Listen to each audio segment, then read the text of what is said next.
Boa noite, irmãos.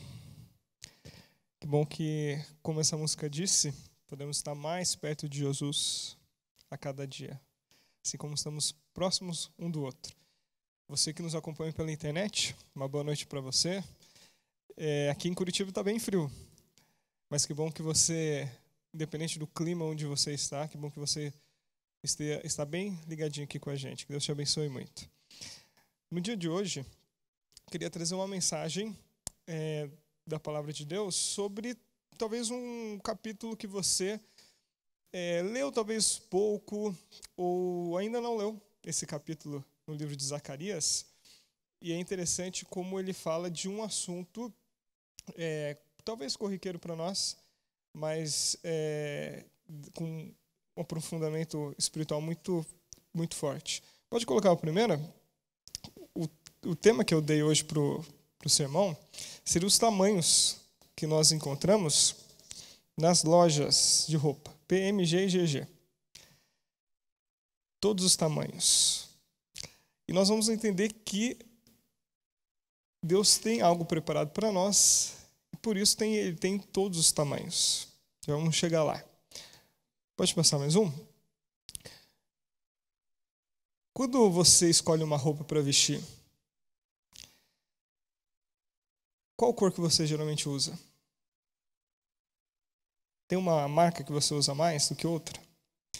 Veja que a roupa é a nossa segunda pele. E nós comunicamos quem nós somos através das roupas que escolhemos usar. Por mais que hoje a roupa que você está vestindo, principalmente é para te proteger do frio, mas ela comunica muito quem nós somos.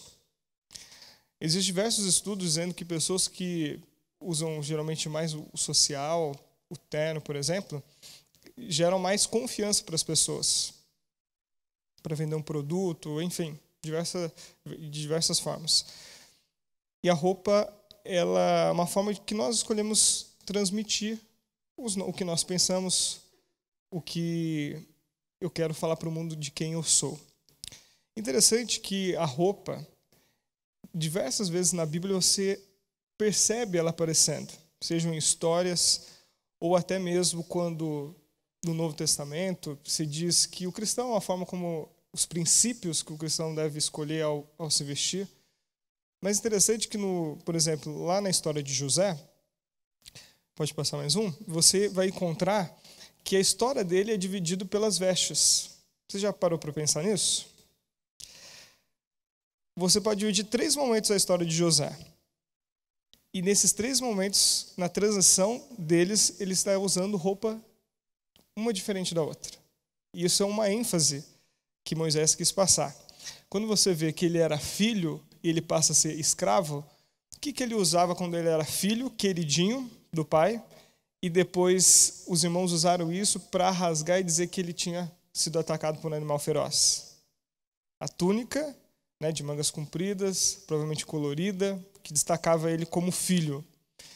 Depois, quando ele está já escravo, na casa de Potifar, e ele cai ainda mais, ele vai ser um escravo prisioneiro. É justamente as vestes que vai realizar a transição dessa parte da vida dele, que é quando a esposa de Potifar fica com as vestes de José na mão, como prova de que a história não era a vontade dela sobre ele, mas ao contrário.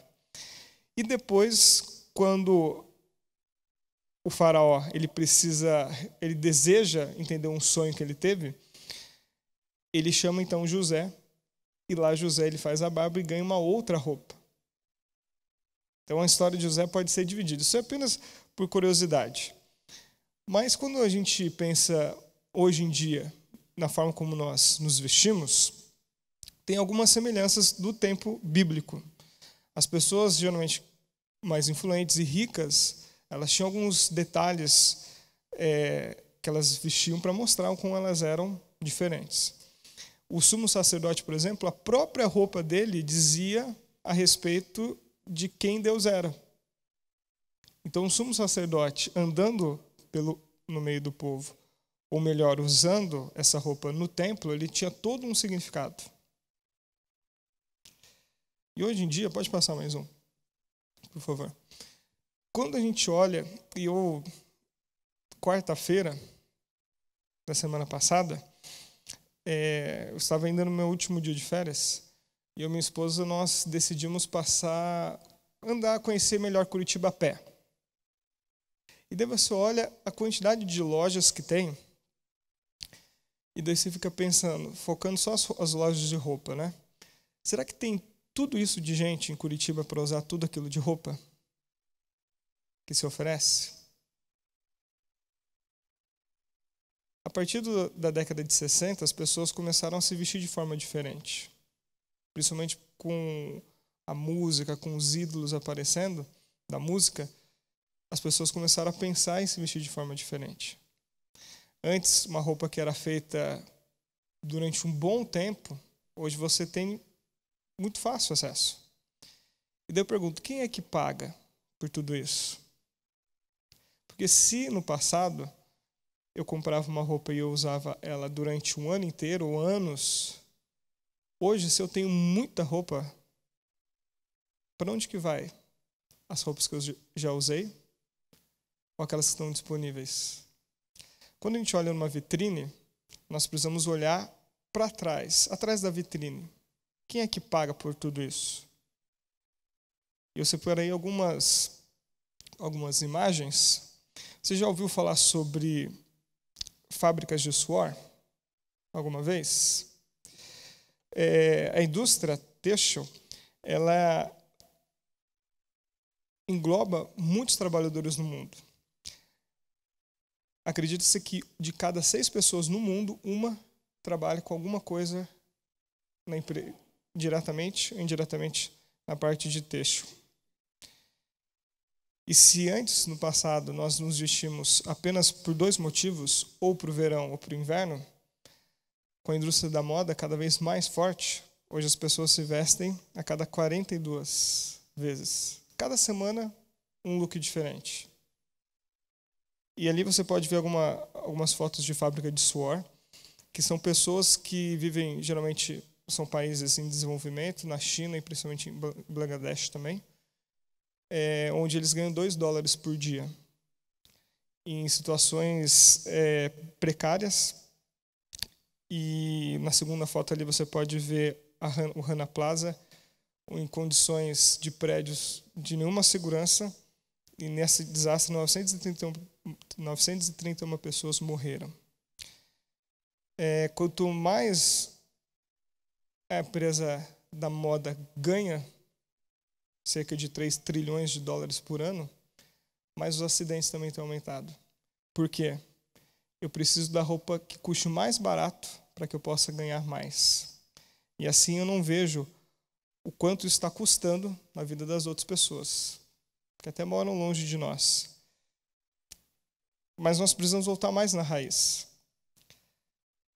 Os trabalhadores que trabalham com a terra, com o algodão, num estudo feito lá na Índia, diz que eles se tornaram escravos, porque com os pesticidas foram dito, olha, use isso, que você não vai ter mais praga. Só que, pelo contrário, as pragas vão ficando cada vez mais fortes. Ele precisa comprar cada vez mais, o solo com isso acaba se desgastando, ele não tem dinheiro mais para investir, e aumentou o número de suicídios entre eles. Só na Índia, a cada 30 minutos, um fazendeiro endividado acaba tomando o veneno de pesticida mesmo para se matar. Porque quanto mais as pessoas estão comprando roupa, mais eu preciso produzir. E assim, nem se fala das sementes geneticamente modificadas, que eu preciso comprar de um monopólio, e assim eu nunca consigo saber se realmente eu vou conseguir produzir o suficiente, se eu vou ter o dinheiro suficiente para o ano que vem. E quando nós olhamos aqui mais próximo de nós, no Ocidente, foi dito que quanto mais nós compramos, mais vamos nos sentir felizes. É isso que a propaganda nos diz. A propaganda basicamente diz que todos os seus problemas vão acabar se você ter. E quando nós enfatizamos mais o ter do que o ser, o que nós vemos é a ansiedade aumentando cada vez mais e a infelicidade. Qualquer nação que foca o ter os bens materiais acima dos valores, sempre vai ser uma sociedade infeliz. Nós nunca tivemos tanto e, ao mesmo tempo, nunca nos sentimos tão infelizes. Por mais que a gente venha pensar, mas as minhas roupas eu faço doação, mas isso não resolve todo o problema. A indústria têxtil é a segunda que mais polui no mundo, só perdendo para do petróleo. As consequências são grandes, desde os países em desenvolvimento até nos países que compram. A infelicidade é geral. Por que eu estou dizendo tudo isso? Porque vivendo apenas de aparência dá um alto custo tanto para as pessoas que nós nunca vamos conhecer, como para nós mesmos, que queremos buscar satisfação naquilo que muda, com tendências que mudam, e destruindo também o próprio planeta. E quando nós vamos para a Bíblia, ele apresenta um outro tipo de roupa, que vai se tornar um símbolo, na verdade. Eu convido você a abrir em Zacarias capítulo 3. Nós vamos ver uma outra roupa, a qual o próprio Deus nos promete vestir a cada um de nós. Zacarias, capítulo 3.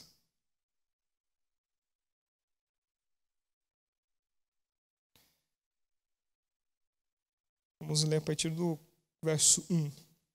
O livro de Zacarias, ele começou o ministério dele mais ou menos em 520 a.C.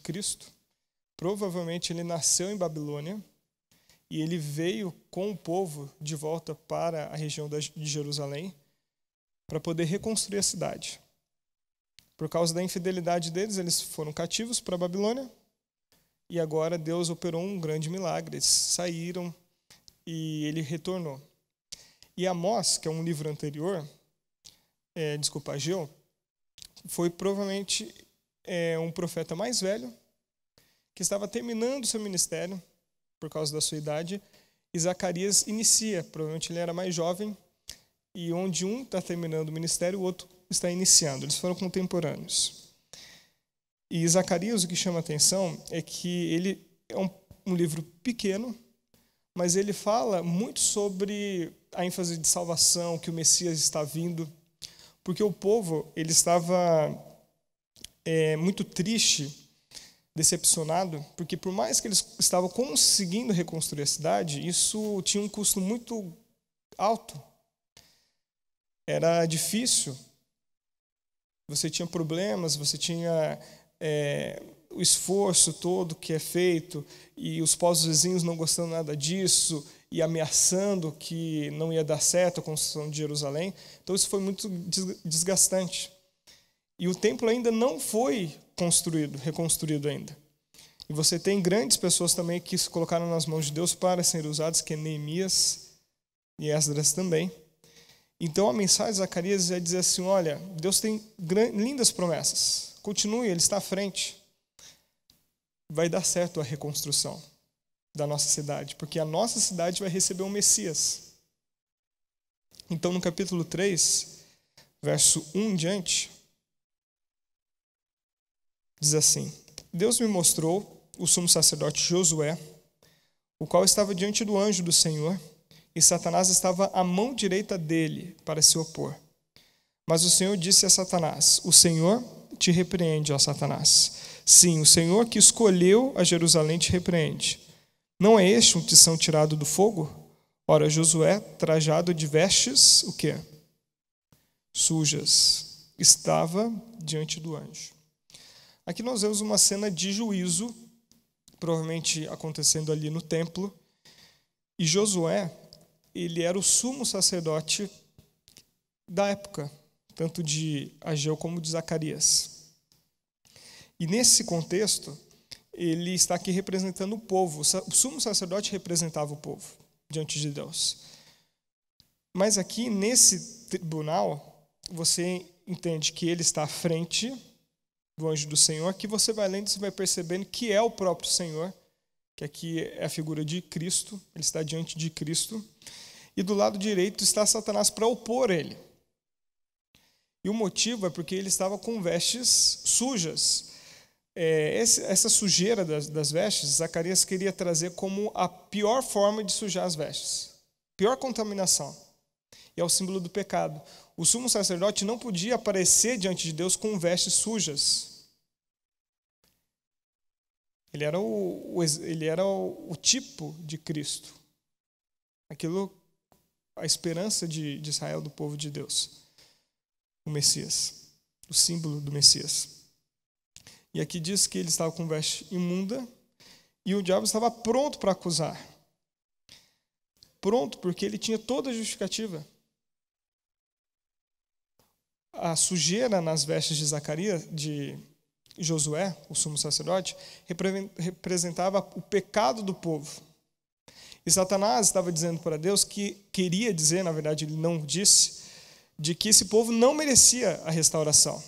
Jerusalém não merecia ser reconstruída. Olha o pecado que o povo fez. Não merecia perdão algum. Tudo isso era símbolo das vestes sujas, inapropriadas para se apresentar diante de Deus. E disse o anjo do Senhor, que aqui é Cristo, diz assim: o Senhor te repreenda. E ele usa um símbolo que não é este o tição tirado do fogo, ou seja, um pedaço de madeira que estava para ser destruído, mas que foi tirado na última hora. E isso era o povo de Israel, um povo que estava condenado à destruição, mas que Deus retirou. E Deus salvou. E a White, comentando sobre Zacarias capítulo 3, ela diz que o sumo sacerdote representa o pecador. Quando nós nos apresentamos a Deus, o nosso pecado é tão forte que ele nos causa separação dele. Josué, em nenhum momento da visão, ele fala, porque tudo que ele tem são acusações. Quando nós nos achegamos a Deus, o que nós vamos poder dizer a Deus? Justificar os nossos erros? De forma alguma. Mas assim como Deus disse para ele que ele era um tição tirado do fogo, assim somos cada um de nós. Deveríamos receber a condenação, morrer, mas somos resgatados. Por que nós somos resgatados? O verso continua. Como que nós somos resgatados? O verso 4 diz assim: tomou a palavra e disse aos que estavam diante dele: tirai as vestes sujas. A Josué disse: eis que tenho feito que passe de ti a tua iniquidade, e te vestirei de finos trajes. E disse eu, próprio aqui Zacarias dizendo, participando da visão que ele estava tendo: ponha-lhe um turbante limpo sobre a cabeça. Puseram, pois, sobre a cabeça um turbante limpo e o vestiram com trajes próprios, e o anjo do Senhor estava ali.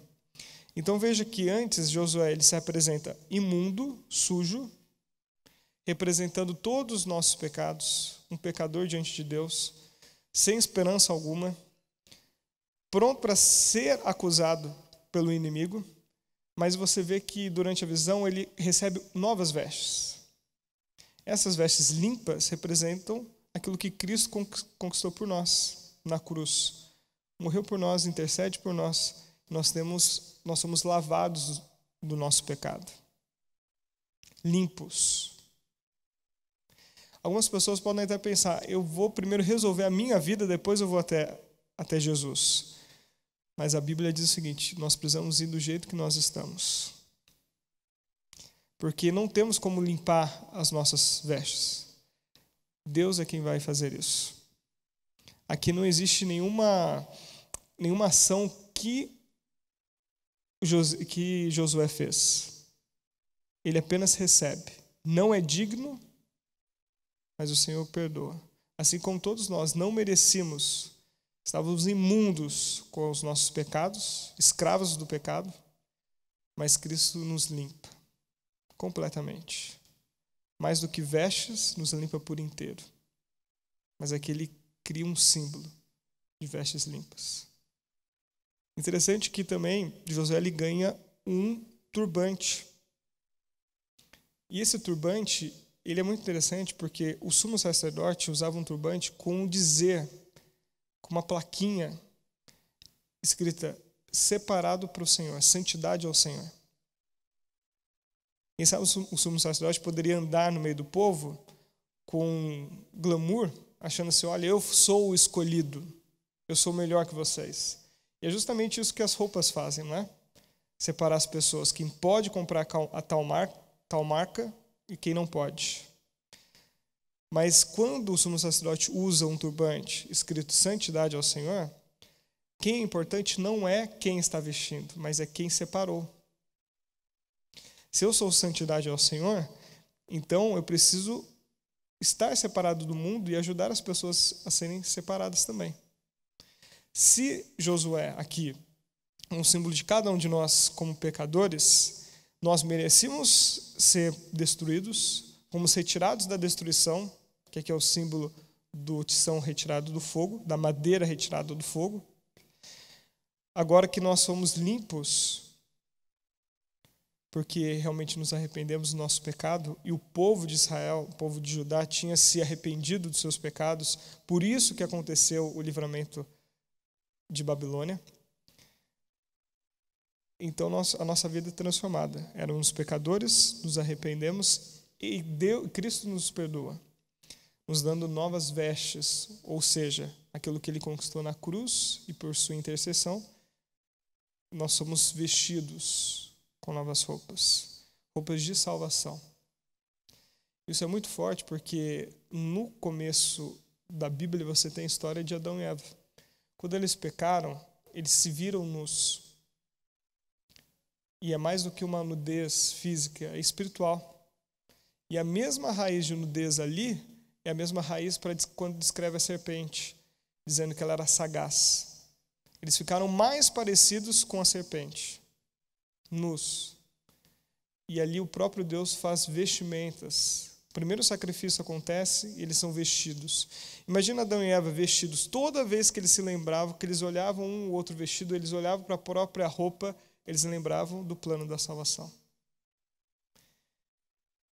E o verso 7, então, continua. Assim diz o Senhor dos Exércitos: se andares nos meus caminhos e observar os meus preceitos, também tu julgarás a minha casa e guardarás os meus átrios, e te darei livre acesso entre estes que aqui se encontram. Uma vez que nós estamos salvos, recebemos o perdão de Deus, fomos justificados, estávamos perdidos, mas nos arrependemos, aceitamos os méritos de Jesus. Eu não vou viver na graça, ser salvo pela graça e viver na desgraça. Deus me convida para uma nova vida. E assim o verso 7 diz: se andares nos meus caminhos e observar os meus preceitos. Agora vai fazer parte da minha vida viver o novo, aquilo que Deus quer para mim. Não vou ser escravo do pecado, não vou voltar para a sujeira. Agora eu vou viver em novidade de vida, guardando os mandamentos de Deus. Não para ser salvo, mas porque já estou num relacionamento agora com Cristo.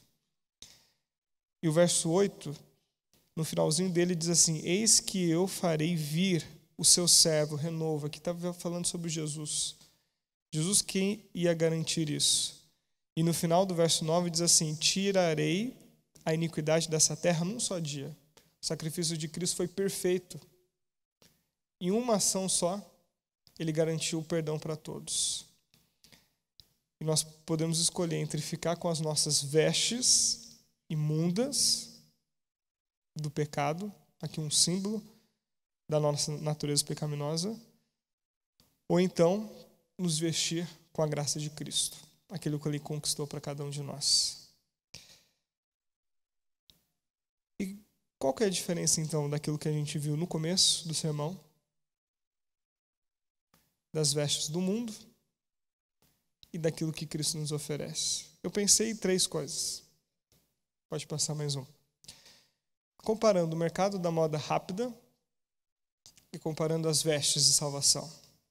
Primeira pergunta ali, ó, quem é que paga? O planeta inteiro, pessoas que estão do outro lado do mundo, estão pagando. Até a própria infelicidade nossa está pagando por essa moda rápida, de que eu preciso comprar as roupas antes mesmo que elas se desgastem, só porque mudou a tendência. E assim estamos cada vez mais infelizes, né? Mas quando a gente compara as vestes de salvação que Cristo nos oferece, ela é de graça. Aquilo que Cristo conquista por nós, Ele pagou um altíssimo preço. Mas como que chega para mim? Eu preciso pagar pelos meus pecados? Ele pagou por mim. Eu recebo as vestes gratuitamente, assim como Josué recebeu. Ou seja, o símbolo, a salvação eu recebo de graça, mesmo que custou um alto preço para Deus. Não tem nada que eu possa fazer para que eu possa pagar por isso. A segunda pergunta, quem é o destaque? Se nas roupas do mundo, no marketing aí, que chega até nós, nas propagandas, enfim, ela deseja que nós venhamos a usar certas marcas. E até mostre para as pessoas que nós estamos usando essa marca que é o que distingue das outras. Então, eu só vou estar em destaque se eu puder comprar uma roupa tal. Se eu não puder, eu vou estar abaixo da linha. Mas nas vestes de Cristo, tem a marca dele. Assim como o sumo sacerdote carregava a santidade ao Senhor, eu estou dizendo para o mundo que alguém é mais importante do que eu. Alguém que me salvou, alguém que me transformou. E é para ele que eu vivo. Se as pessoas estão gastando dinheiro, até mesmo que elas não têm, para comprar aquilo, as marcas, usarem as marcas que elas não podem, para dizer, olha, eu tenho o meu valor, eu sou importante. Deus não somente nos dá de graça a salvação, as vestes, né, celestiais, salvação, como uma vez, quando nós nos vestimos, nós apontamos para Ele. Mais importante é Ele. E a consequência disso é que, enquanto de um lado nós estamos cada vez mais infelizes com as vestes do mundo, porque ela não me satisfaz, quando eu recebo a salvação de Cristo, as vestes celestiais, isso transforma a minha vida e de quem está ao meu redor. Veja o último verso do capítulo. Zacarias 3, verso 10. Diz assim: naquele dia, diz o Senhor dos Exércitos, cada um de vós convidará o seu irmão para debaixo da vide e para debaixo da figueira. Talvez isso não significa quase nada para nós.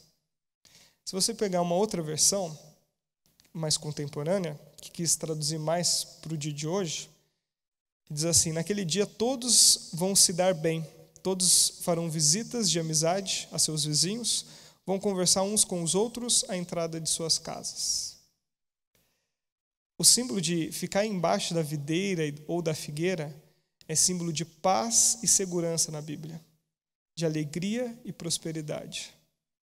Uma vez que eu aceitei a salvação e agora eu quero viver também o propósito de Deus na minha vida, eu não vou guardar essa verdade somente para mim. Eu também quero espalhar isso para as outras pessoas.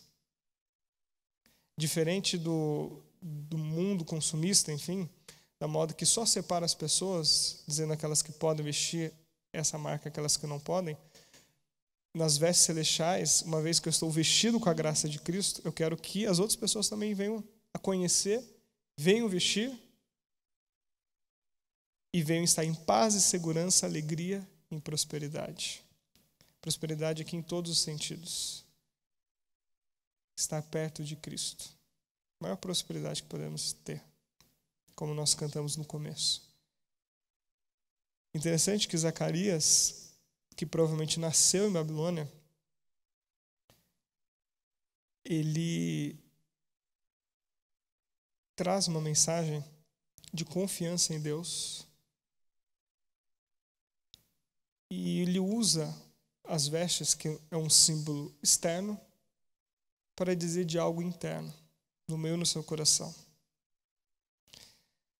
O povo tinha acabado de sair de Babilônia. Interessante que quando nós vamos lá em Apocalipse, a mesma mensagem que Isaías, por exemplo, disse de sair de Babilônia, Jeremias também disse sobre isso, é o mesmo convite. Agora, não da Babilônia literal, mas simbólica, que é o símbolo de todo o engano. Interessante que lá no Apocalipse você tem duas mulheres que simbolizam a igreja fiel a Deus e a igreja que se corrompeu. E as vestes delas são completamente diferentes uma das outras. Que aqui estão em símbolos. Uma é que se entregou para a Babilônia, e ele está vestido de vermelho intenso, que na Bíblia é símbolo de extremo pecado. Se hoje em dia nós separamos o branco como puro e o preto como trevas, enfim, na época da Bíblia, era o branco, era o puro, e o vermelho intenso era o contrário. E aqui ela está vestida de pecado, a grande meretriz. E ela abandonou a sua fidelidade a Deus.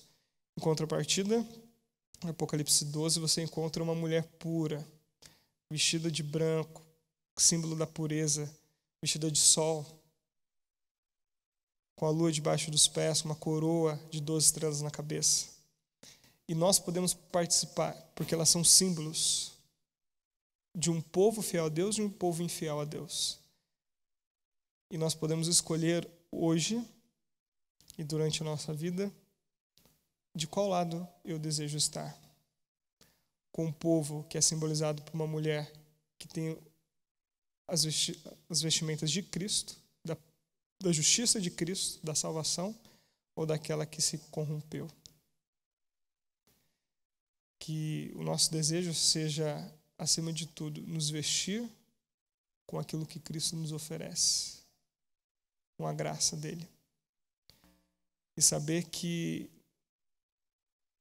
não precisamos passar a nossa vida inteira correndo atrás daquilo que é vazio,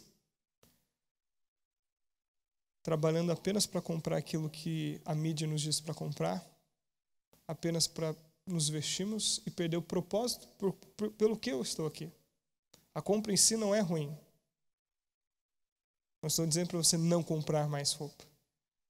Mas não é nas coisas que eu vou encontrar a paz, mas sim no dono dela. Em saber também que ele, na cruz, conquistou a salvação por mim. Não tem nada que eu possa fazer. Uma vez que eu aceitei a salvação, eu quero viver de modo diferente. Assim como uma roupa nova pode chamar a atenção, assim, uma vez que eu me vesti com a justiça de Cristo, as pessoas também vão notar a diferença. E eu vou poder levar para a vida delas paz, tranquilidade, amor e prosperidade. Que você faça parte do povo que é simbolizado pela mulher pura que se veste com a justiça de Cristo. Se esse for o teu desejo, convido você a fechar os olhos e vamos orar. Grandioso Deus, muito obrigado, Senhor, porque nessa noite fria, bem agasalhados aqui, podemos nos lembrar de quem realmente nos aquece, do frio do pecado, da sujeira de nossas iniquidades. Como pecadores estávamos perdidos, sem esperança alguma, assim como Josué, o sumo sacerdote, aparece na visão de Zacarias capítulo 3. Sem esperança nenhuma, prontos para ouvir a acusação do diabo, de que nós não merecíamos. E realmente nós não merecemos. Mas aquilo que o Senhor conquistou na cruz por nós nos garante simbolicamente novas vestes, perdão dos pecados e uma nova vida. E que nessa nova vida vamos a contar para os outros que não se acham dignos, que percebem até a imundície que estão, aqueles que nem percebem quão longe estão do Senhor. Que eles possam ouvir através de nós, ver em nós as vestes da tua salvação e que venhamos a entregar para eles. não somos melhor do que ninguém e nós queremos permanecer na tua fidelidade. E colocamos a nossa vida em tuas mãos. Queremos pertencer ao povo que lá em Apocalipse é simbolizado pela mulher pura, que não se corrompe, que está vestida do sol da justiça que simboliza a justiça de Cristo. Colocamos a nossa vida em tuas mãos. Muito obrigado pelo grande plano da salvação. No santo nome de Jesus. Amém. Amém.